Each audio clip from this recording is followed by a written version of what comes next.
All right, Dave's going to come on screen pretty soon here. We're going to talk about, I don't know, we haven't talked about it yet. He tries to get us to go on and talk about things, so I wanted to talk about the golf course thing because I thought it was local. Golf courses. Yes. What about golf courses? Well, I was trying to figure out why these things might be risky, and I don't know if I got all the numbers. Why Beaver Creek was still going to be paying for this golf course till 2036. And that they're covering the operating expenses, but I didn't study it too much, but I don't feel like there's enough information there for me to draw the conclusion of why they weren't going to be able to pay the golf course with the golf course revenue. The question is why are cities investing in golf courses? That's the big question. But obviously we've invested in golf courses for quite some time. It was a nice amenity in Dayton. We both have public courses and we have private courses. If you look at this across the city proper, right inside the suburbs, I mean, Moraine, NCR, Community, Madden, all those. Right up next to each other. NCR, Moraine. They're going to make beautiful inner gardens as they all go bust. Wonder which one's going to be first. Well, anyway. I mean, golf courses aren't necessarily a bad thing. No, they're not. The question is, are cities real good at managing them or investing in operating them? Well, I think the Beaver Creek is very interesting because Heatherwood says they're making money over these things because of additional people, around the city paying the taxes, and same way with the Washington Township. But if you look at Beaver Creek, I mean, if you look at that golf course, it looks like a freaking overdeveloped. I mean, there's like multifamily housing everywhere around it. So how can they not have made money on the thing? Do they pay too much for land?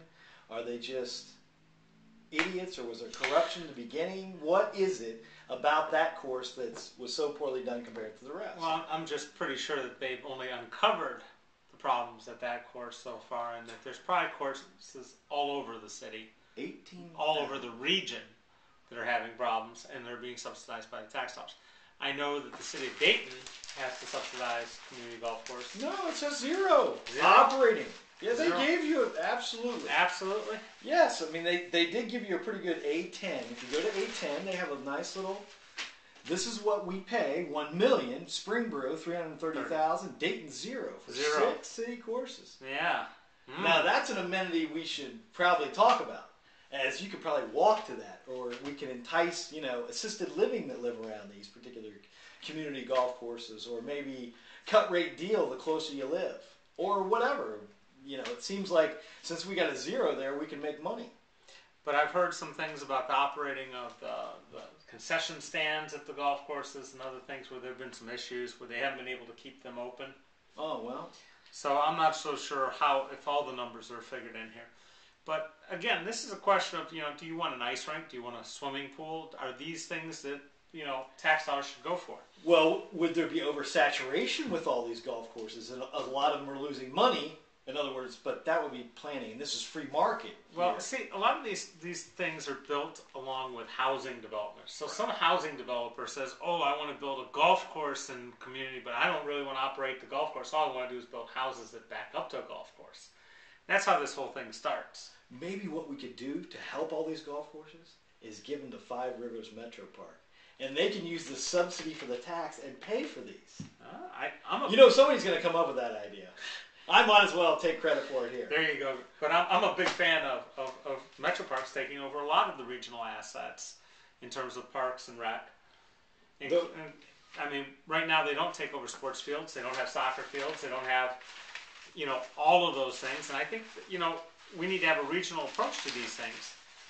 But we had kind of a regional thing today as we went out to the bike race too, which was another interesting, nice little community asset. Bike race? What bike race? Well, it was out at John Branch State Park. It was a kind of a cross-country. I'd never seen the sport before. Cyclocross. Cyclocross. Yes. See, Mr. Esrati knows. Cyclocross is where you sort of do steeplechase on a bicycle, where you ride and you run and clear obstacles, picking up your sand pits and all kinds of stuff. It's for the really hardcore, serious, crazy fool on a bike. But another regional asset that was very nice. And we have a lot of bicycling things going on. Absolutely. But we'll talk more about bicycles here soon. But getting back to the regional approach, if you think about things, Island Park has a band show. Then Frey's Pavilion built a band show. Kettering did much better job with Fraze than they did at Island Park. Therefore, all the concerts went over there. Next band shell we're going to build. How many more band shells are we going to build? What is the market for them? It's the same thing that happened with the golf courses. They kept building golf courses. Oh, it worked over here. We'll build another one. Well, if we had countywide kind of government, they would look at this from a countywide approach instead of a theft of what's going not quite right approach. I agree with you. Yeah. Well, I think we should probably we've babbled enough today. We have. So all there right. you have it. Golf courses and regionalism. Everything comes back to regionalism. We'll see you tomorrow. Bye. That was long enough.